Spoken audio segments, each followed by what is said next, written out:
ونعوذ بالله من شرور أنفسنا ومن سيئات أعمالنا من يهده الله فلا مضل له ومن يضلل فلا هادي له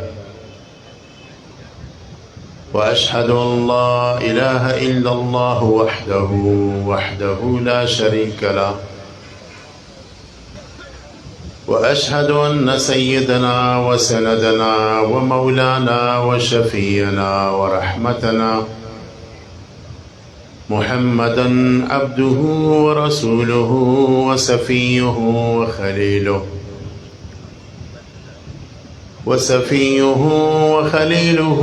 وحبيبه وصفوته من عباده أجمعين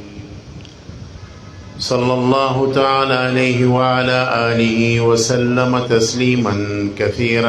كثيرا أما بعد فأعوذ بالله من الشيطان الرجيم بسم الله الرحمن الرحيم لقد من الله على المؤمنين إذ بعث فيهم رسولا من أنفسهم يتلو عليهم آياته ويزكيهم ويعلمهم الكتاب والحكمة وإن كانوا من قبل لفي ضلال مبين. وقال سبحانه وتعالى في مقام آخر في كلامه المجيد ما كان محمد أبا أحد من رجالكم ولكن رسول الله وخاتم النبيين. وقال رسول الله صلى الله عليه وسلم لا نبي بعدي أو كما قال عليه الصلاة والسلام. شاغيتا فتح يوم ختم نبوت وی اور دویم مناسبت امام الانبیاء علیہ الصلاة والسلام د ولادت شریفه دی د ربیع الاول په دې مبارکه میاشت کې. حق خبره دا ده چې د اسلام په عقایدو کې یو بنیادی عقیده د ختم نبوت ده او د صحابه کرام رضی الله عنهم اجمعین نواله تر الى یومنا هذا د ختم نبوت په عقیده چې داغي جواب ورکړی دی او سینې سپر ولاړ دي. لومبنه معرکه د مسلم صلی الله علیه وسلم خدمت کې د دوه کسه خط ورکو. اخذ کی حضور پاک علیہ السلام مخاطب کو او هغه کې لیکلی چې من مسلمه رسول الله الى محمد رسول الله چې دا خط د مسلمه رسول الله د طرف نه دی په طرف د محمد رسول الله. او بیا هغه کې لیکلی چې څنګه ته د خدای پیغمبر نو مالم نبوت راکړې دی نیم ازمکه د عرب استاد او نیم ازمکه زما ده استاد قوم قریش نه محفوظ نه ما دین ما ته خطر محسوسی. حضور علیہ السلام چې کله د خط وکړو ډیر غصه شو ډیر خپه شو او دې استادو ته وې دي دوه کسانو ته چې آیا تاسو د کسان یې د نبوت قائل وي او حضور علیہ السلام فرمایل په الله مې قسمی کو دنیا کې دا دستور نوې جاری چې د استازي او د الچی سربا نو اخی کو دا دستور نوې نو استاد دوانو ما سر قلم کو. او بیا حضور علیہ السلام جوابا خط ورکو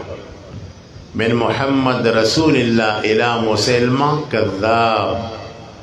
چې دا خط د امام الانبیاء علیہ السلام د طرف نه دی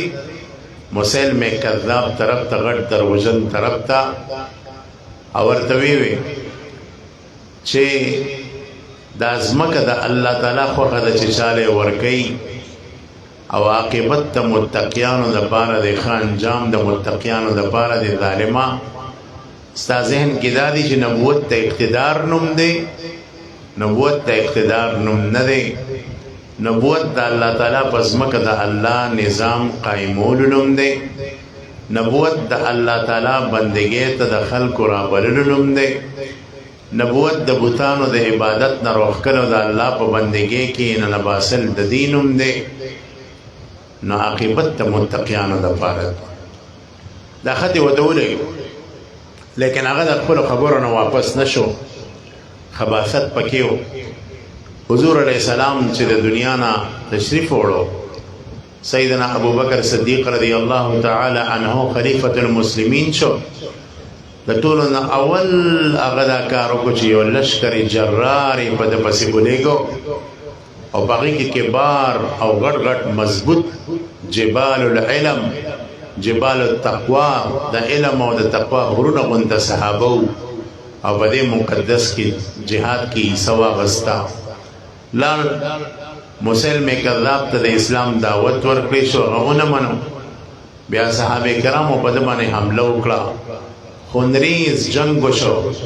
او د ده سره کومه قبیله چې په شا ولاړه وه هغه د تورې او د نیزې قبیله وه.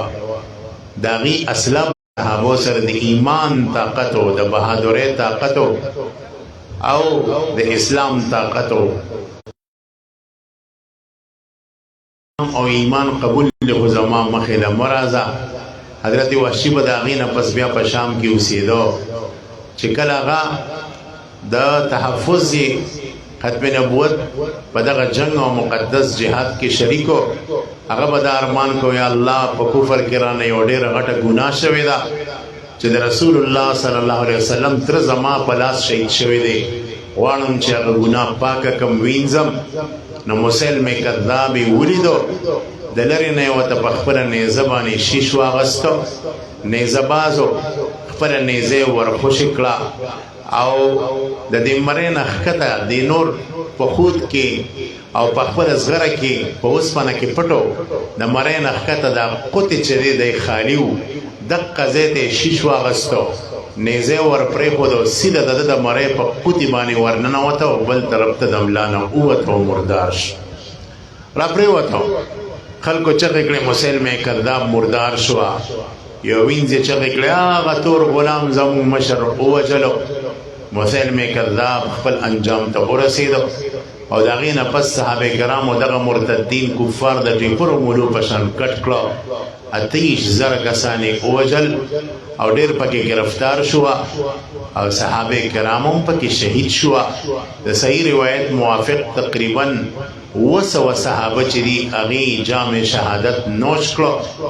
او د دې عظیمې عقیدې تحفظ په خپل جان باندې وکړو، د خپل جان نذرانه پیش کړه. دا مشهور جنګو چې د صحابو په اولین دور کې شوی. مسلم کذاب سره یو ښځه وه چې د هغې نوم سجاح،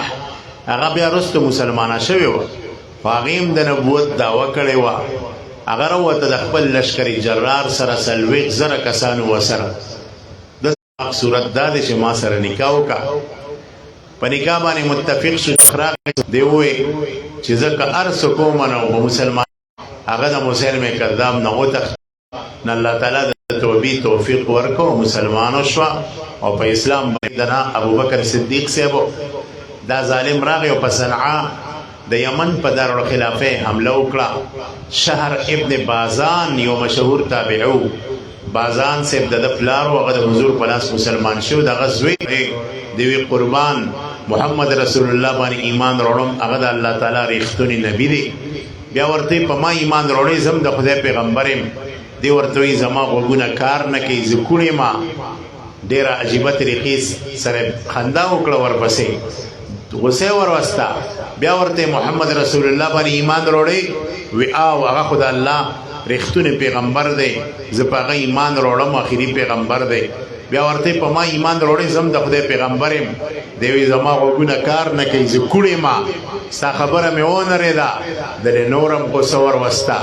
په درېیمه پیرې ته بیا دا تپوس وکړو وایي زه کوڼ یم زما غوږونه کار نه کوي ملګري اسود انسی ته وایي او خپل درباریان چې دې سړي خو تا پسې ډېره په ناشنا طریقه خندا وکړه دله عبرتناکه سزا ورکا داسې سزا اور په ګنټو باندې بلېدو دې کې اور چې مړ شو خلکو وایي دی به سټکوري شوي یا دی به سوځېدلي یا څه دی چې ګوري چې امام ابو مسلم الخولاني صاحب صحیح سلامت ناست دی کپړې لږې سوځېدلي دي د خپل لاسو هغه پړي سوځېدلي دي خو د ده یو ویښته ته نقصان نه دی رسېدلی دی صحیح سلامت ناستو ټیک ټاک ناستو چنانچه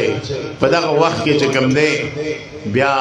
خپلو درباریانو دته ووې اسود انسي ته چې دا سړی خو په اور نه مري نه په تورم نه مري په نظام نه مري ښار وه د رسول الله صلی الله علیه وسلم ښکلی ښار مدینې منورې ته روان شو چې دا زما ټکانه ده هلته چې ورسېدو مسجد نبوي کې مونځ کوه حضرت سیدنا عمر فاروق رضی الله تعالی عنه چې وکتو د هغه فراست مشهور و هغه چې وکته چې دا خو د یمن سړی دی تپوس یې ته وکړو انت یمني وی او چې د یمن یم بیا ورته په غور سره وکتو یمن کې یو واقعه شوې ده او هغه دا چې د الله تعالی د سیدنا ابراهیم علیه السلام هغه معجزه په دې امت کې به طور کرامت ظاهره کړې ده دی ورته وی او همداسې شوي دي بیا ورته سیدنا عمر صاحب وایي وما هو الا انت معلومیږي چې هغه معجزه او هغه کرامت الله تعالی ستا په لاس باندې ظاهر کړی دی د سر ښکته کې وي او چې هغه خدمت الله تعالی زمانه اغستی دی حضرت عمر صاحب ورمنډه کړه خپلې سینې سره جوخ کو ښکلی کو او وی یا الله ستا شکر دی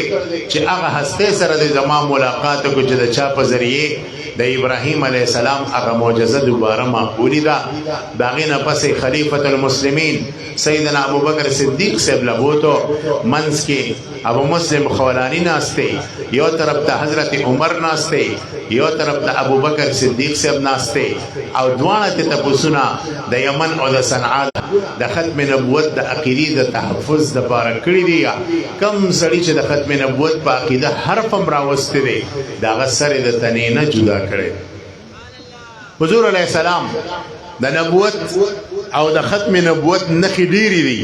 د نبوت په نښو کې او د ختم نبوت په نښو کې یو د هغې په ملا مبارک باندې د نبوت مهر بلکې ډېرو محدثینو لیکلي دا صرف د نبوت مهر نه د ختم نبوت مهر شیخ الحدیث حضرت مولانا محمد زکریا الکاندیلوی رحمه الله لیکي چې د هر پیغمبر علیه السلام په لاس یا په ملا به نښه وه د نورو پیغمبرانو د دې لاس په دې ملا باندې به د نبوت یو مهر لګېدلی و چې دا به د ده د تصدیق نښه وه چې د الله پیغمبر وه اخري پیغمبر محمد رسول الله په ملا باندې د نبوت مهر لګېدلی وه دا صرف د نبوت مهر نه و د ختم نبوت مهر ځکه په ملا باندې د نبوت د مهر لګېدو مطلب دا دی چې دې نه پس د نبوت دروازه سیل شوه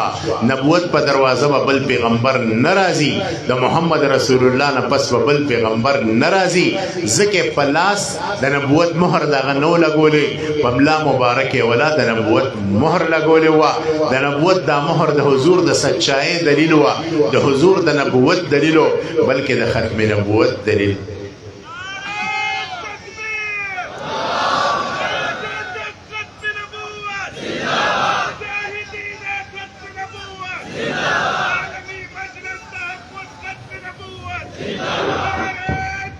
توجه غواړم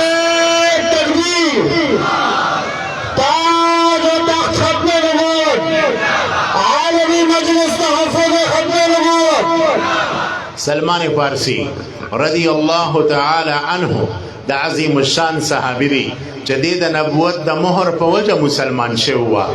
د فارس د ایران و هغه وخت کې د مجوسو مذهب د اور عبادت به کو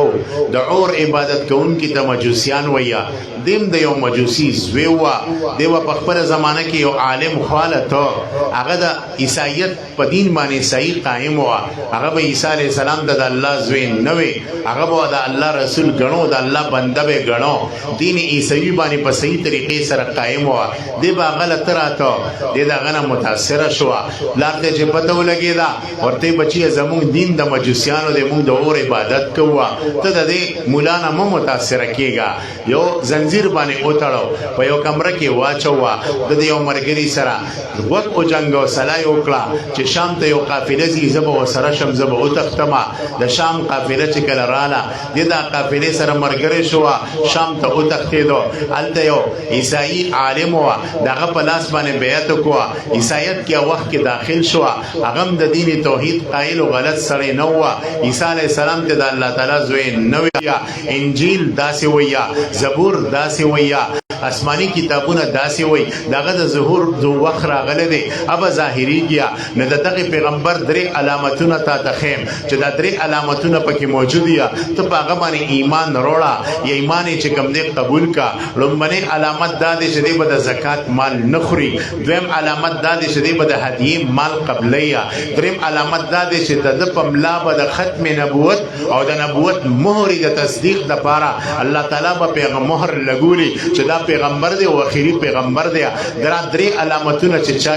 وتړو په بازارونو کې خرڅېده تر دې چې د مدینه منورې يهودو په بیا باندې واغسته د به يهودو غلامی کوله ځکه هغه وخت کې د تیاری وختو د جهالت دور چا چې بچا باندې وسبر شو هغه به غلام جوړ کوه د يهودو غلامی کوله یو ورځ ونه ته خطرې و لاندې دوه يهوديان خپل منځ کې لګیا دي ترما سلمان نوم دی حضور علیه السلام ځان سره کېنو ډیره مینه ورکړه هغه ورته چې ماته سره یو هدیه وروړې ده کجوري کلو کې خوراکي کلو کوه درې وغواړو د هغې د پاسه خوراک کېښود ورته وایي جي دا هدیه ده خو د زکات مال دی حضور علیه السلام صحابو ته وایي راشه ته راشه دا اخره حضور علیه السلام په خپل لاس مبارک رسته کړو دغه لومړني علامت په ذهن کې د حضور ته وایي چې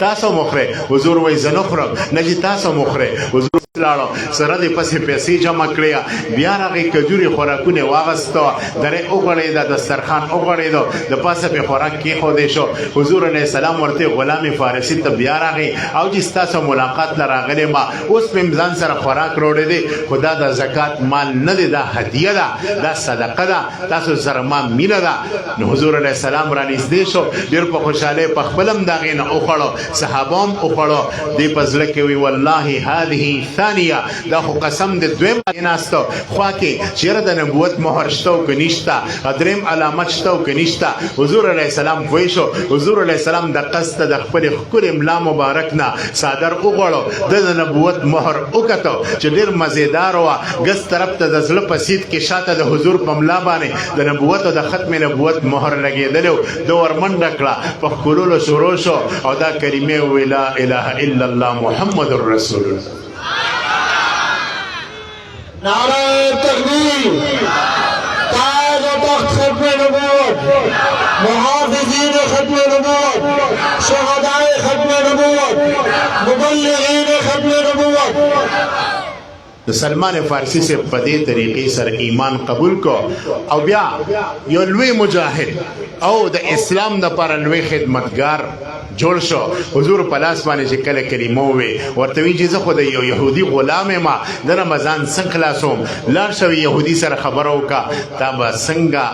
ازادۍ دی لاړو یهودي ته یې وویل زه خو مسلمان شویم او خو د اسلام سره ډېر بغض وي ما آزاد کا یهودي ورته وایي ډېره ښه ده دوه شرطه درته لګومه دا دوه شرطه قبول کا او دا دوه شرطه پوره کا زه به تا آزاد کم لومړنی شرط دا دی چې ماله د کجوري یو باغ ولګوه چې 1500 بوټي پکې د کجوري دا باغ چې غټ شي په لسو کالو کې او کجورو میوه راوړي د هغې نه پس به تا نیم آزاد کما دویم شرط دا دی چې څلوېښت اوقیه سره زر به راوړې پیسې وګټه څلوېښت اوقیه سره زر چې راوړې هغه ماله راکې د ما په تلي کې کېده زه به نیم تا نورم آزاد کم بیا ځه سپین بازیا دوی چې دا خو ناممکنه ده حضور پاک له راغی حضور په خدمت کې ټوله خبره وکړه حضور علیه السلام وی الله تعالی به خیر کړي وسره راپاسېدو صحابه مخاطب کړو وی ستا باغ دی ته به څو کجوري راکړې موږ له جي زه به 30 بوټي درکړم بل ته وی ته به څو بوټي زه به 100 بوټي زه به 200 بوټي 1500 بوټي بوزغلي د صحابو نه برابر کړو وی راځئ ما پسې یو شاړه ځمکې وکتله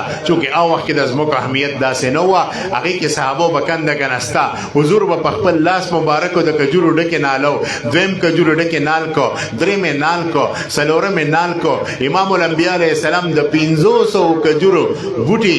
نال کړو را روان کال راغی صرف یو کال منځ کې تیر شو حضور علیه السلام چې وکړه صحابه ورته وویل چې جی تاسو چې کوم باغ نال کړو د سلمان فارسی صاحب د پاره هغې خو یو کال پس میوه ونیوله کجوري چې کوم دی روړې او میوې چې کوم دی ونیوله حضور مسکا وکړه ویده دا خو ډېره ښه ده سلمان فارسي ته وایي راځه ستا باغ ګورو باغ باندې ګرځېدل ټول باغ میوې نیولې دي د کجورو خرمای نیولې ده یو بوټي داسې و چې هغه اوچو حضور ډېر په تعجب تپوس وکړو هلکه سلمانه د یو کجوري دا بوټي پکې ولې وچتې سلمان صاحب مسکا شو وایي چې دا ما او عمر کرلی دی ځکه دا اوچتې دا نور بوټي تاسو کرلی دي ځکه دا راختلی حضور علیه السلام دا بوټي راوخ کو ورویخ کو او واپس په خپل لاس مبارک نال کو روایت کی راځي هغه بوټي په هغه کال باندې مې وروړه نورو کې خلا یو کال تیر شو هغه بوټي په هغه کال باندې خرما ونیوله او مې وروړه هغه لاړ خپل مالک لا ویلار خپل مالک ته د باغ والا کغه وته راوستو د غسترګي بقي روته یو کال کې د کجورو میوه څنګه را لیا وی دا باغستا وی دویم شرط په پوره کې حضور علیه السلام سره ناستو حضور علیه السلام لا د وزین مال لا مال غنیمت هغه داسې د اگې عمر سره زر وه حضور صلی الله علیه وسلم اواز وکړو این غلام فارسی غلام فارسی به چرته یا راولې مالا دې چې راغې ویدا والا خپل آقا له اوسه چې څلوېښت اوقیه سره زر پتا کم قرض دی هغه ختم کړي هغه چې هغه اگې عمره او د انډې عمره سره زرو ته وکتل په خندا شو ځکه څلوېښت اوقیه خو ډېر زیات سره یا وی چې دا لږ سره دي اخو زمانه د ډېرو سرو زرو مطالبه کړې ده وی زه ته لاړ شو ګوره الله به خیر کړي الله به پکې برکت اچي هغه چې په تله کې کېښودو دغه انډ او هغې چې د پوره څلوېښت اوقیه چې کوم دی سره زر وختو او هغه ته هغه د سرو زرو انډه حواله کړه او دې طریقې سره هغه دویم شرط هم پوره شو او دی آزاد شو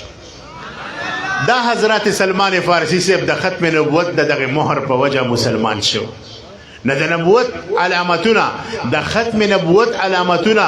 دا خو صرف یو علامت تاسو ته ما بیان کو ورنه په زرګو علامتونه دي امام بیهقي سے مشهور محدث ته هغه کتاب لیکلی دی په وو جلدونو کې غټ دلائل النبوه هغه کې د نبوت او د ختم نبوت دلایل ذکر کړی دي امام ابو نعیم اصفهانی سے مشهور محدث ته لوی محقق دی هغه کتاب لیکلی دی دلائل النبوه هغه کې د نبوت دلایل چې کوم دی او معجزات وروړي دي چې د میاش په مناسبت سره په زید دی چې مونږ بدعات او خرافات کو خبره ده چې مونږ حضور پاک علیه السلام سره د خپل منی اظهار کو او د مين اظهار دادی چې یو خدای اتباع سنت کو د حضور علیه السلام په یو سنت عمل کو دا پکې دادا چې الله تعالی بستا تمام ضرورت پوره کوي حضرات محدثین لیکي روایت کې دا خبر راغلی ده چې درود د کم مقصد د پاره وي هغه مقصد به الله پوره کوي مالی مشکلات تی درود وایا الله به درود په برکت باندې مشکلات ختمیا جانی مشکلات تی درود وایا الله تعالی به دشمنی ختمي د مقدمه د ازمکه مشکلات تی درود او کثرت کوا الله تعالی به مشکلات ختمیا د بیماری مشکلات تی درود وایا الله تعالی به مشکلات ختمیا نور قسم مشکلات چي دي سونه چې درود شریف وای الله تعالی به تمام مشکلات ستا ختمیا نو دې میاش کې به درود اهتمام کو کنه بکو ان شاء الله ما یو ځکه د مرګرو په خدمت کې درخواست وکړو چې د میاش کې درود په کثرت سره وای دا یو څو کاله مخکې خبره ده یو مرګري دا خبره اوریدا الله دې جزای خیر وکړي په دې عمل وکړو ما ته یو سوره د پس ټلیفون وکړو په فون ما ته وای چې زمون په کور کې یو زنانه ده او دغه مرګري لما د خپل طرف نه کتابونه په انعام کې ورکړه ما تاسو د انعام لایق یې نو ان شاء الله درود شریف وایو کنه د درود ډېر برکات دي څه قسمه مشکلات چی درود وایا الله به دې پوره کوي درود د حضور سره د محبت دلیل دی سونه چې ویل شي وایا د محدثین د حضور سره مینوا د علماو مینوا هغه به د درود اهتمام کو